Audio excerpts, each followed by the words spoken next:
Let's go.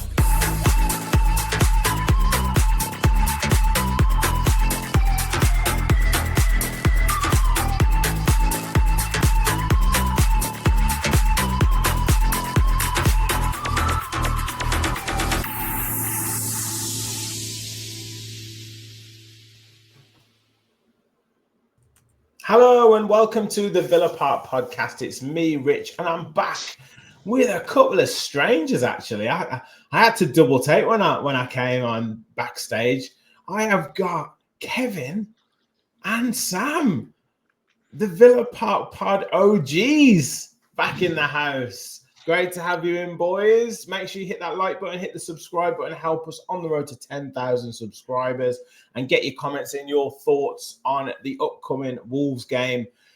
Can we make it? I don't know how many wins in a row it is at the minute, but can we continue our formidable home form, and can we put the nail in the coffin, one more nail in the coffin on Wolves' relegation season? Kev, I will come to you first. Great to see you, mate. I don't remember the last time you were on in terms of Villa's run. But what are you making of Aston Villa at the moment? Fourth in the league, winning every week. Yeah, I did happy, right? I did quite a few of the early season ones, I think, when it was like, Jesus Christ. I think that's kind of, people were like, what's happened to Kev? Like, he's gone on negative. I was like, I don't think we're going to win again ever till the end of time. I think I might have done one of the ones where we slightly turned the corner, got a draw against a Sunderland or something like that. I tell you what, it's been very, very surprising considering how we started the season. But obviously, such a welcome tonic. And it's a mark of obviously how good this manager is, and obviously how good the squad is. And yet, I think there's a situation where we're really good, despite rather than because.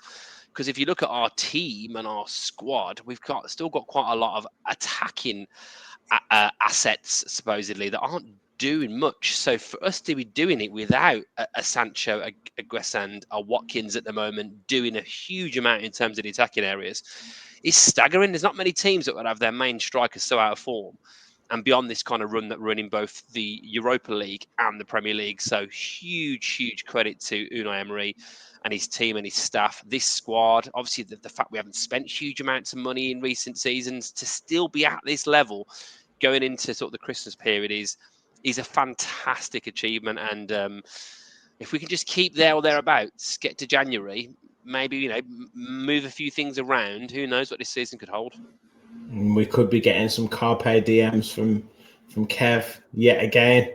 Someone's got to win it, Rich. Someone's got to win the league. I've got to plan the mugs with our sayings on, and that's got to be, someone's got to win it. It's got to be Kev's. Yeah. Kev's saying.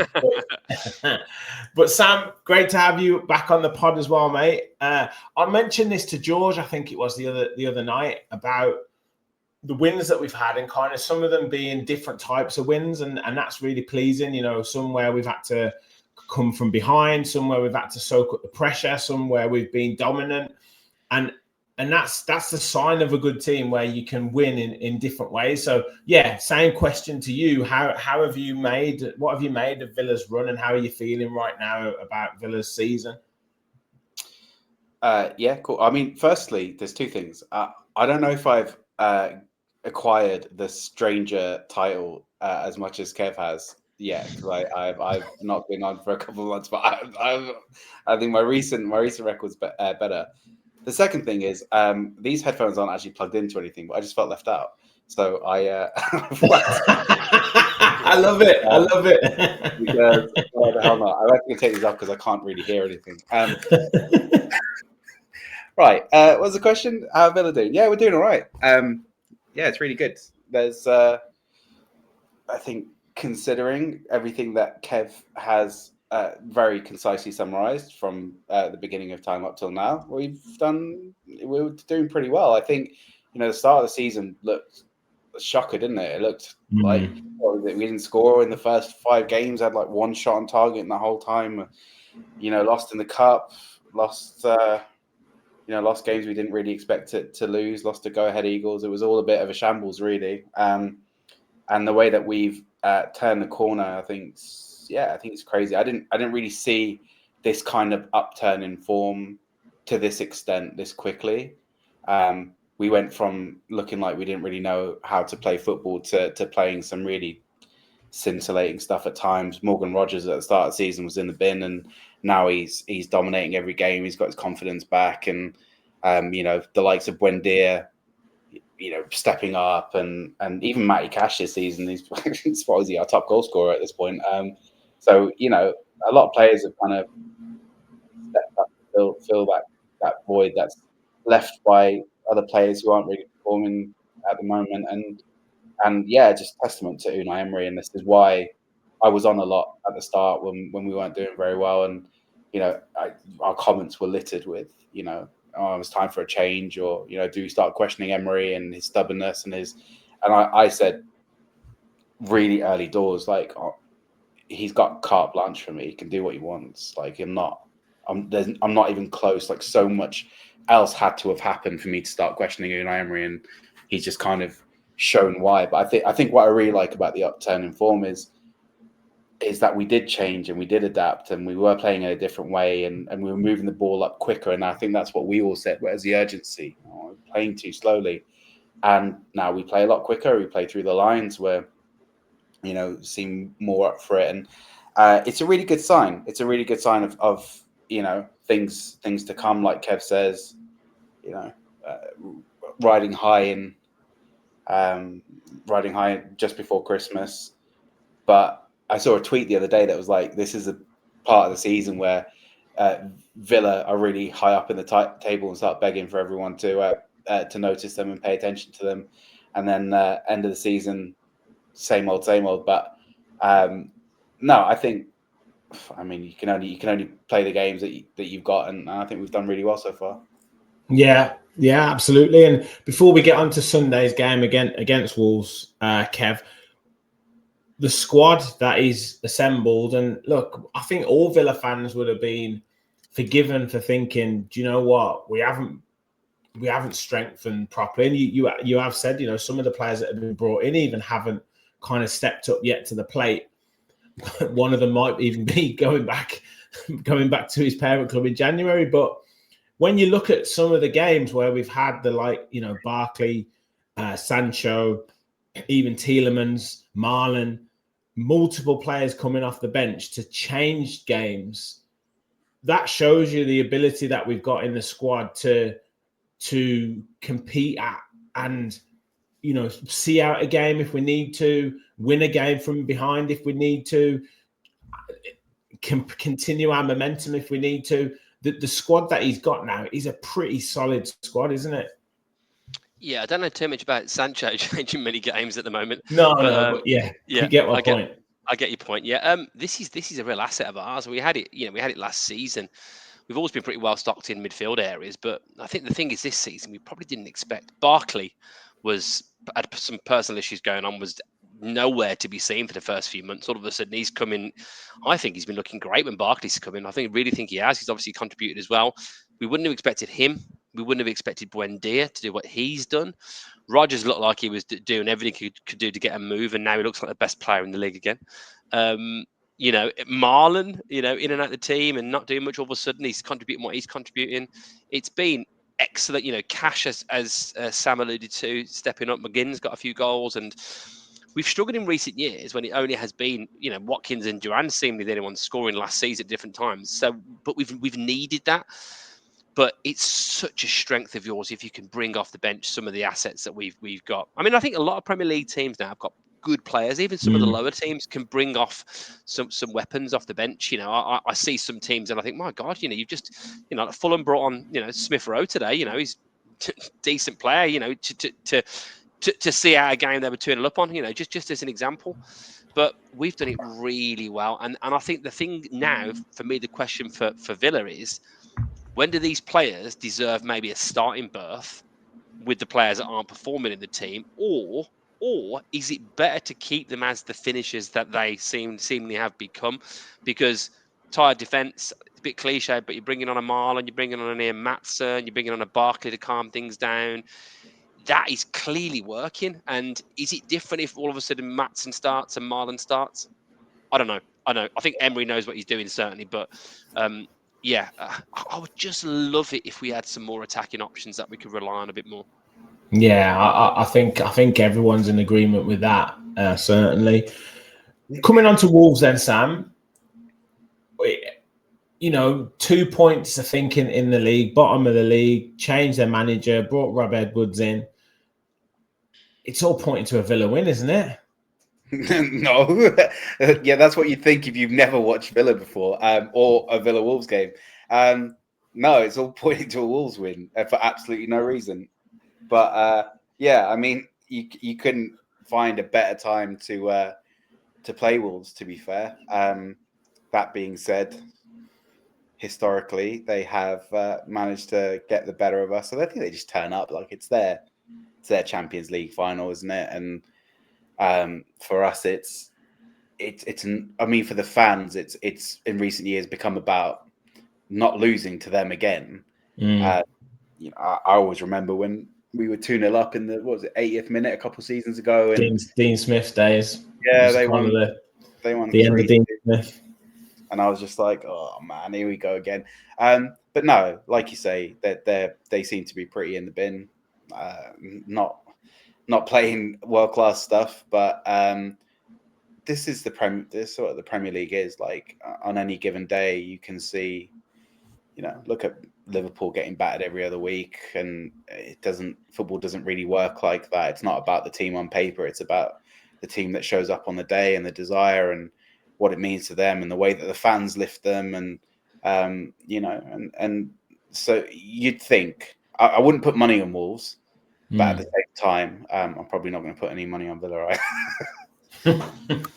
Well, this is the thing. I know I said that slightly tongue in cheek with regards to guaranteed 3 points for Villa sort of thing. But what has gone wrong with Wolves, Kev? This season or previous seasons, what has happened to them? They're just not very good, mate. I mean, I think that this has been a decline for Wolves over the last few years. To think there was a period of time, wasn't there, going back a few years when, when they had a Neves, when they had a, Diogo Jota, God rest his soul. How tragic was that? And they obviously had, some really good players kicking around that team. There was Swang doing pretty well, Jimenez back in the day. Some really, really good players. Even in recent times, I thought last year, Bellegarde was doing bits, and Sarabia, obviously Gomez, Brazilian international, Larson, doing some good stuff, but they just seem like they've fallen off a cliff. I mean, to be in almost December and they're on 2 points is, it's so poor. I don't think they're as bad as they're playing, and I do think they've got it in the locker to have a good performance. And Sam's got me worried now because I was all confident coming onto this chat, and he's made me realise that actually on any given day, Villa, when they play against... We beat them 3-1 at Villa Park last season, to be fair. I know, but we know what it's like. Pick anyone I know. A Man United, a Crystal Palace, a Newcastle, a Wolves. You know what I'm saying, right? Any one of those. Yeah. There's 15 other teams you missed out there, okay? Yeah. Well, I'm all right. I'm all right. Stevenage. Some of the ones. Bradford in the cup. Oh my God, Bradford! Remember that one? I went to Valley Parade away that night. Horrendous. But you know what I mean? There's certain teams that no matter what seems to happen, we always seem to play badly against. I mean, I'd fancy it's more against Man City than I would against certain teams. But they're bottom of the league. We're in great form. We're at home. We had a pretty routine, tougher than it should have been winning the Europa League, but we got there, in the end, comfortable enough. I'm predicting it should be a Villa win, but I don't know about a comfortable Villa win because it seems like we don't beat anybody comfortably other than maybe that Bournemouth game. We don't even beat teams that I think if Villa played the dog and duck, I think we'd win 2-0. Yeah. Because we just can't kill teams off. We seem like I don't know what we're doing. This obsession almost for the perfect goal when we got to get 2 goals up. That ruthlessness and that clinical finishing could really cost us. But at the moment we're getting over the line, aren't we? But Wolves, I like Rob Edwards actually. I think he did a cracking job with Luton. I think unfortunate to go down, and obviously it went wrong the next season. He was doing a good job in Middlesbrough. He's a local guy. Went through the system at Wolves, so I don't absolutely. Is it a bit bizarre that he went to Wolves instead of staying at Middlesbrough? Not at all. I think some of No. the Pouters he's been getting a bit crazy as well. Like the Wolves is basically his club. So when does he know he's going to get the opportunity to go there? I think in Wasn't he a football. Villa fan? Is he a Villa fan? I thought I think he is. I I think know he his played for Villa, his and biggest affiliation. he's been I think his through biggest. the ranks at Wolves, hasn't he? Yeah, I think that was his biggest kind of link club through his career, and I think he's kind of got the most affiliation from now. Almost like Carragher's a Liverpool fan, isn't he? But actually, he was an Everton fan, that kind of thing. So for him I- to turn down yeah. that opportunity to come back to the Midlands, I think he's mad. But I wish him all the best, but obviously not in the match on Sunday. Can he turn it around? I think he's going to need to do some magic in the transfer window, really, because at the moment their confidence seems to be on the floor. Yeah. With regards to Emery, Sam, how do you think he approaches the game? Are we going to just try and control it? Are we going to go all out, go to a fast start? I get the impression that if we do get an early goal against Wolves, then I think heads might drop. But how do you think Emery will approach this game? Well, it'll start Morgan Rogers, and the rest will just kind of fall into place, won't it? Like, Yeah, that's true. That's true. Seems to Yeah, be, just give the ball seems to to be his Morgan. game plan at the moment. Yeah. You put Rogers in the 10. But I'm so glad Rogers is back in the 10, by the way. Like I said this loads at the back end of last season that, I thought his form went off a cliff when Asensio came in at the 10 and he went out to the right wing. Like, he's not a winger, and he plays. And he's roaming as well, isn't he? He's roaming about the pitch. He's linking, sometimes he's linking on the right-hand side. Sometimes he's linking with players on the left.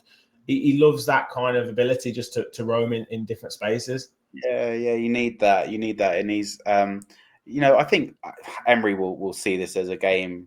I don't think he's going to care too much about the local rivalry. I don't think he'll even understand it. I can imagine him trying to watch clips on Instagram or TikTok of Yams just calling him out and saying how much they hate the Villa and this and that. I just don't think it will resonate with him. But I imagine he'll see this as a game against the bottom of the table that will need to start fast and dominate and be assertive. And I think the one thing Kev mentioned is that obviously against who do we play in the week in the Europa League? Young boys. Young boys, that's it. I remember now because I wanted to go on Twitter and find some of the videos of their fans beefing the police, but I didn't want to type young boys into Twitter just in case I got pulled up by the Fed. So I think he mentioned it after the game. He said 2-0 is not good enough, and he talked about the goal difference last year that we needed to remain in the top 8 of the Champions League to progress. And he talked about obviously missing out on the Champions League this year through the goal difference. So it's not something he's blind to. And I'm glad that he's recognized it. And that's, I think, one of his big qualities is that he manages to, all these things that we're saying behind closed doors, he always addresses and ultimately he does fix one way or another, apart from some selection issues. So, I think he's going to go out there guns blazing. He'll pick his best team. I think he was resting a lot of players against young boys, and I think he'll tell them to go out and get a definitive big win, and that's what we'll be going for. Whether we get it or not is a different question, I guess. Before we get Martin's predicted lineup on the screen, Kev, time for Malen to start up top. Yep, it is time. I don't know what else he needs to do. He looks dangerous. He looks hungry. He looks like a real threat. He looks. Is that a fat joke, Kev? What? Hungry? Is that a fat joke because he's a little bit chunky, isn't he? I think that is pure Dutch beef muscle. Yeah, he's hungry for goals. Hungry. That's why people were throwing food at him at the young boys game, because he attracts it. He tracks it. All that protein synthesis. No, I think he's looking like he's it's got protein synthesis. Where'd that come from? I love that. That's brilliant. I don't know what else he needs to do. It's night and day when you play him, and then Watkins. Now, what you hear from a lot of Villa fans, but Watkins is tiring him out for 60 minutes, and I don't think it'd be the same if he brought me on after 65 minutes. But I don't know. I just feel like I know he likes to stick with players. I know he stuck with Rodgers, and that worked out really well. And you think about it, if Ollie gets a goal, local derby, it's going to be amazing. Crowd are going to be up. They'll be chanting his name. It could be the catalyst, because we're going to need Watkins if we're going to do anything this season. We're going to need him to start scoring and actually take him out of the team at some point. But how long does it go on for? if we lose 2 or 3 games in a row, which could happen, obviously, and Watkins is still in the team, then all of a sudden the penalties are really going to start coming. So, and then it becomes a bit of a panic. Then it becomes a bit of a panic move, doesn't it? And that's the problem. Like with regards to Malen, you've just said it there, Kev. He's hungry for goals. He's sharp. He's taking the ball on the half turn. As soon as he sees the goal, he's striking it. He's scoring headers. He's scoring one-on-ones. He's scoring from outside the box. Like, he's literally doing everything that you want a forward player to do. Yeah, he's scoring penalties as well, Sam. So as Kev's just said there, what else has he got to do to get his spot? And I know lots of people saying he's not a real forward and but he's doing a pretty decent job of showing it. Yeah, no comment. No, I don't know. It is what it is. It's the same conversation over and over again with, I guess we never really had like plausible alternative to Ollie Watkins. There's always some caveat, right? Like Malen's not really a striker, and Duran's got attitude issues, and Ings is, injury prone. And look, if Watkins plays, I want him to score. Like Kev says, we're going to need him. We're going to need him at some point because a lot of goals have been coming from behind that front three. Gassand accidentally knocked one in. Jadon Sancho's had none.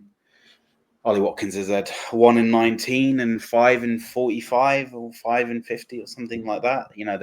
The record, the numbers make horrible viewing. And I think for me, like, aside from the goals, what's really sort of caught my eye about Malen is the movement that he's got up top. Like, yeah, fine, he's not chasing down defenders, although I don't think Ollie Watkins does that well anymore. I think he feels a couple yards slower to me this year watching him. He seems like he's moving through mud sometimes. I don't know if that's age, I don't know if that's an injury or whatever it is, but Malen, I really like the way he moves and the way he like wants to receive the ball, and he opens his body so that he can like take a touch on the inside and keep his momentum, whereas every time Ollie Watkins gets the ball, he naturally just gravitates wide or to the touchline, to the corner flag. And I think I really like Marlen's mindset. It's far more clinical. It's actually way more. It's like straight for goal, isn't it? Straight for goal. It's as a crow flies towards a goal, and I like that. And like you say, he's popping shots off. He's not blazing them over the bar. He's not taking himself to impossible angles where he may or may not score if he's lucky, and banking on deflections. He's just. And I'm not saying he's like a world-class striker, but I think he's the best that we've got right now. And yeah, absolutely. You've got to play the man in form, and he's the man in form. And the only other thing that I would say about this proposal that people are saying about, let the impact subs be impact subs, like we're going to reach a point in the season or in a game where the game's too far gone for an impact after 60 minutes. Like you start with your best foot forward. And for me, like asking players to continuously come on and change the game in 30 minutes and win a game in 30 minutes or 25 minutes. For me, it's not only is it unrealistic, but it's a harsh ask as well to say to them, you've got 30 minutes to win this game for me. And for them to have continuously done it, like eventually that'll stop just on balance of probabilities, right? So I don't know. Whoever plays, you want them to do well. I think Watkins is it's not going to be a massive surprise to anyone who listens, but it's not me targeting him. It's just the facts are the facts. I think he's horribly out of form at the moment, and especially everyone keeps saying that he's got an injury. If he's got an injury, let him sit it out. Let him just get back to fitness and compete. Stop trying to shoehorn him into soothe his ego. And he's a big boy, and he's more importantly he's a good lad, right? Everyone always says that about Ollie Watkins is he's a good guy. So to say to him, look, you're not really firing at the moment. If it's because you're injured, just get better because get yourself fit. Yeah, exactly. We can't carry you until you feel better.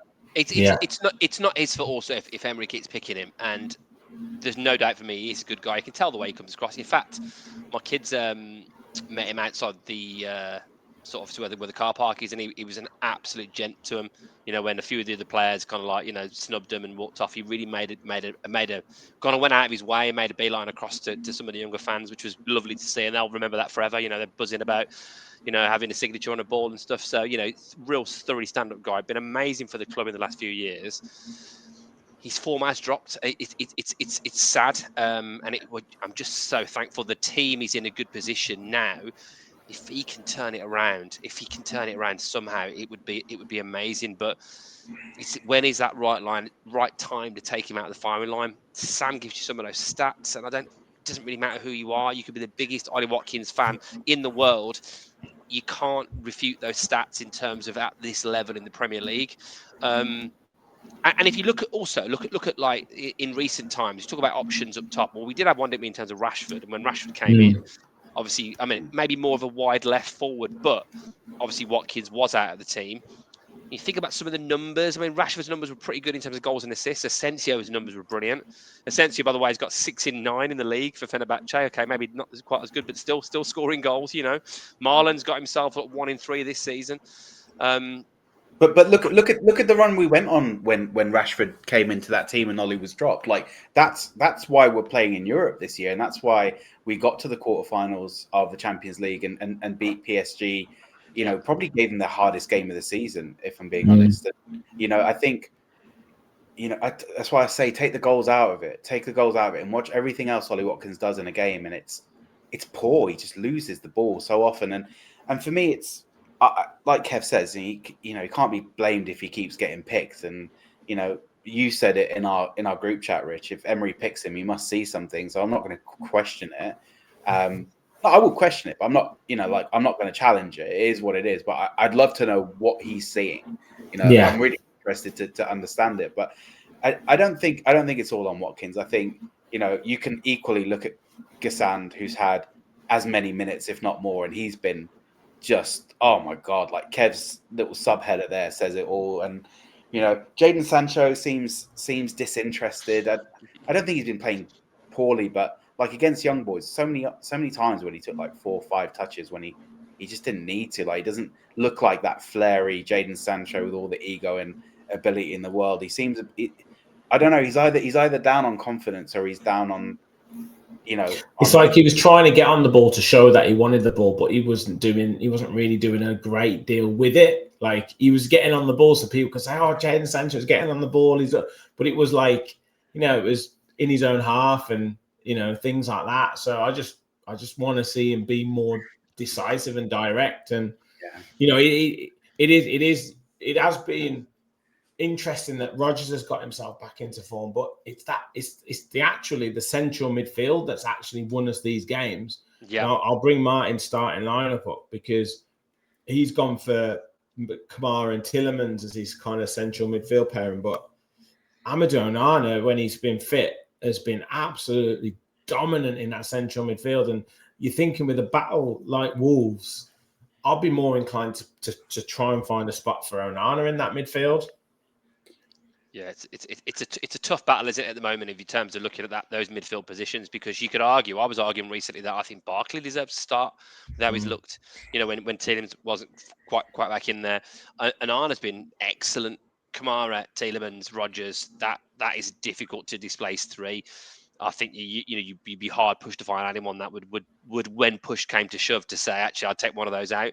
McGinn, the team needs McGinn at the moment. He's been really good this season. Buendia's obviously added loads in those midfield positions.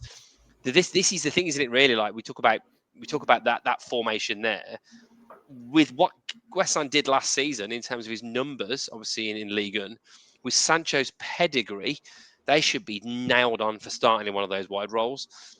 And I don't want to write anybody off, right? But I'm going to say what I see. Roy Walker catchphrase start, right? I think Sancho's is a busted flush. He hasn't been good for about 4 seasons, really. He's had fleeting moments at Chelsea, a couple of moments at Man United. He was fantastic at Dortmund. That was in his early 20s. He's 25 now. I just haven't seen anything in terms of his cameos to show that his end product is going to be anywhere near enough to doing it for us. And I certainly don't want to write Guessand off because, you know, a lot of players struggle to adapt to a league and all that. But he looks about as effective as an attacking player that I imagine Nigel Spink would be now if we played him on the wing, right? And he's in his early 60s and he drives a van. Like, I guess he does absolutely nothing offensively, almost at the level of It's offensive. Yeah, when we had Philogene Bidace obviously back, with a fantastic wing-back performance against Bayern Munich, right? But he didn't do anything offensive. I mean, like taking somebody on. I think Gessan in the first game of the season did a little jinky and run past a couple of players, and we were like, "Wow, we've got a player here." He's done nothing since then, nothing. And I'm thinking he looks like he's terrified. He looks like he's so slow. I thought he was just physically imposing and he'd be banging in headers. He doesn't win anything really, from what I can see. He can't beat a player. No confidence. The ball. This touch is terrible. I actually look at it right now. I think with our tightness around the profit and sustainability rules, we have to look at Harvey Elliott, Gesand, and we have to look at Sancho. And I think we have to get rid of all of them and bring better players in. Because if we want to do something this season, which give me 2 seconds, do something this season. Europa League, Premier League qualification for top 4. We've got to bring in better attacking options. It's going to kill us. If Malen gets injured or Rodgers gets injured, it's game over.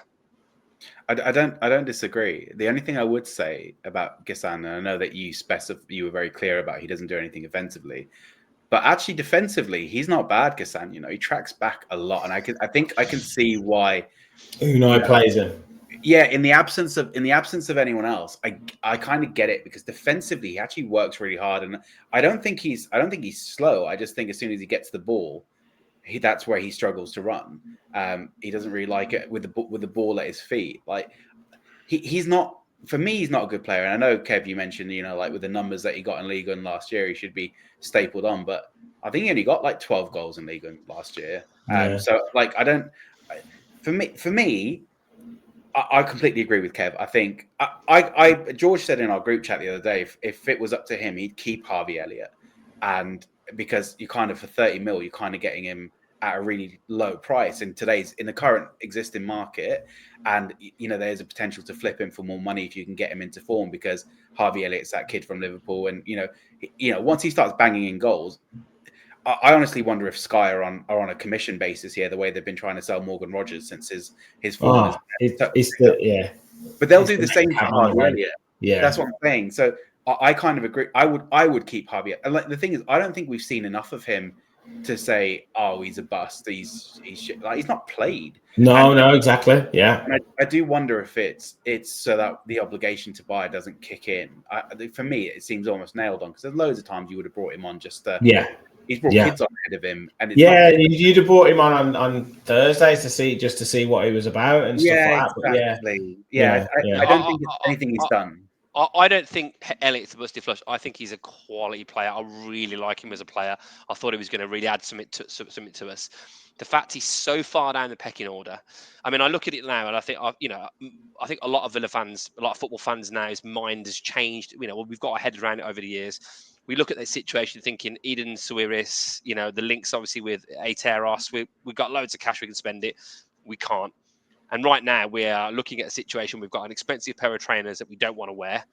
We've got a TV that's too big for our lounge, and we can't afford to pay the gas bill. Like, this is the situation that we're in. We've got to start to get a few things on Facebook Marketplace, whatever, and move on, because you can't afford to have a player of Elliott's quality just doesn't get in the team, whether that is purely for financial reasons. He's got to make 5 appearances in the second half of the season, so from January onwards. I can't see him making 10 combined at all, let alone 5 in the second half of the season. Guessing, I think you've got to cut your losses on him. I mean, you might lose a bit of money, but who knows? Maybe you're losing 10 mil. And Sancho, look, I like the idea of Sancho.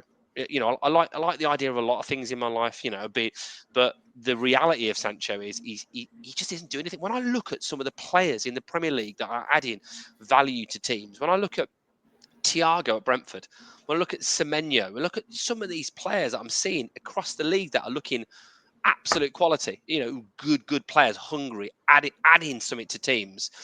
I just think with a Monchi, I don't know where you are, son, but I don't think you did a great job for us, mate. And I'm hoping this new guy. I think that's a bit harsh on Sancho. I don't think he's lit up the team and been a massive game changer. But I think his performances have been like consistently decent. Like I don't think he's detracting from the team. I don't look at him and think, he keeps giving the ball away here. He links up quite well with Matt. He's not Gesand. He's not Gesand. I just don't think he's doing. I don't think he's doing anything. I think he's almost like he looks like a player that's about 34. I think it's all relative to how much we're paying him, right? So we're paying him 160 grand a week. I think his performances relative to that are not good enough. And because of the caliber of player he is and what you expect from him, I think that's why he's underwhelming.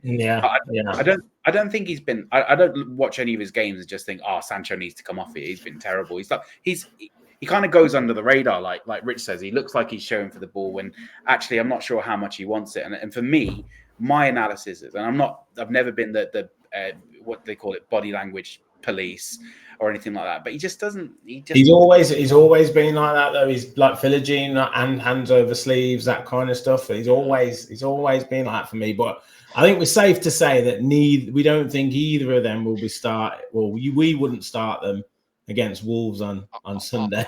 I would rather genuinely see Jim Aloba or Broggio wide. Yeah. I mean, if you're going to carry a player, you got the rest of the team. Give someone a chance and look at the future. Well, I wouldn't hate to see Sancho on the left and McGinn on the right. Yeah. Like that. Yeah.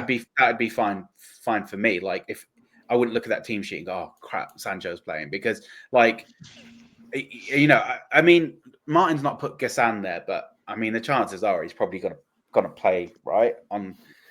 I think he's got to find a way of getting Onana, Kamara, and Tielemans in. So for me, it would be unfortunately Buendia dropping out. No, I think it's too defensive, Rich. Because the problem is Tielemans does his best work in the six, right? Yeah. So the only way you're going to do that is if you put Rodgers where Buendia is, put Tielemans where Rodgers is, and then bring in Onana next to Kamara. And for me, you lose what Tielemans gives you by building up the play deep and passing. I just think we're going to be. Well, I think it has to be Kamara that drops out because I think it would be too easy to play through if we don't. Can I also say you talked about the battle that we're going to have with Wolves' midfield? I swear to God, and this isn't me being funny. I went onto FootMob and I looked at just what they predict the lineup to be, and apart from Strand Larsen and Sam Johnston, who obviously once played for us, I swear to God, I don't know any of their players. Yeah, genuinely, I don't know who Menezes is. I don't know who Andre is. I don't know who Gomez is. Menezes is a big, strong lad. Gomez in midfield. He's 30-year-old Zimbabwean Nakamba reject. No, I'm sorry. Yeah. But we do not. No, we should. We should be. We should be. No, We should be wanting the floor. Absolutely play Tielemans at risk of getting into rambling fans forum territory. Let's round off the show because we've spent about 20 minutes talking about Gesson and Sancho. You invited us on. You knew what was coming. You haven't been on here for weeks. Yeah, you knew what was coming. Rich, this is what happens. You complain that we don't come on, then we come on. You just want us in and out. Like no dinner. It's a match preview. It's a pre-record. A 20-minute pre-record. This is all the people might get from me and Kev for the next 2 months. Sam, enjoy it. Sammy's basically booty called us. That's what he's done. He's got what he wanted. He's had enough.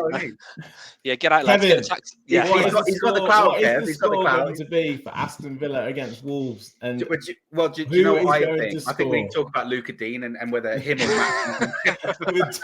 Turn up on a Tuesday in the fans forum and you can say what you want to say. I hear you.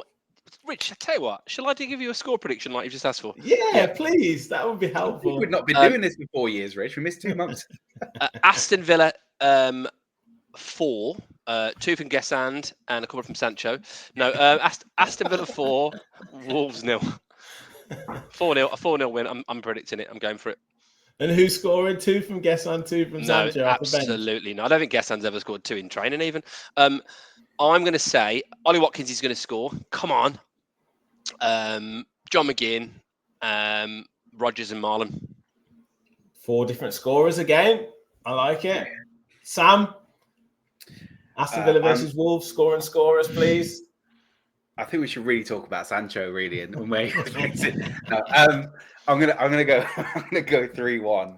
I think I reckon Rodgers will bag one. I think I can see Buendia getting one. And I'm going to go for a repeat of last year and Esri Concert to get one as well. Oh, yeah. Nice. I'm going to go Aston Villa 3, Wolverhampton Wanderers 0. And it will be Malen, McGinn, and Watkins. And we'll all go home happy. And Watkins will be back. I've had money on Watkins to score every game. Don't put any money on him. No, but in my mind, I keep thinking like, there's no way this is going to continue. Like, he's going to bag one against, Go Ahead Eagles or Young Boys or someone. He's bound to get one eventually, and it's just Sam. Try it tomorrow, Sam. Just don't do it. Don't do it for this game. Yeah, just see if it works. See if it works. I'm gonna not bet on Ollie Watkins to score. Don't bet on him. Yeah. By the way, we can go third in the league, I think, if we win. We can. Yeah, I mean, Leeds almost kept City to a draw, but Spurs lost tonight, which is good. But have you seen how congested the table? Or maybe fans thing, but it's really packed. Yeah. Sorry, we're talking too much. You can close off this thing. No, we can go. We can actually go third. I'm just gonna pull the table up now, but we can, as you say, boys. If Arsenal beat Chelsea and we beat Wolves, we go third. Yeah, and also it is congested, but it would give us about then a 6-point gap from sort of like that selection of teams: Spurs, Newcastle, Man United, Liverpool, Everton in 18 points. So it gives us a little bit of a cushion. Yeah, if we win, when we win, we've got to get the win. Crowd's got to be up for it as well. We've got some tough games coming up as well. Yes, exactly. And we've got a tough week coming up. Yeah. Well, we seem to be better against the better teams, to be fair. So bring on the Man Cities and everyone else's, right? Yeah, absolutely. Boys, it's been an absolute pleasure. Thank you for jumping on the pod again. Don't leave it another 2 You don't 3, mean that. 4, You 5, don't 6 mean that months. after tonight. You don't mean that. He's got the thumbnail. Kev, he's got the thumbnail now. That's all he needs for another month. Yeah, that's it. Yeah, that's it. Come on, wrap it up. It's not fans forum.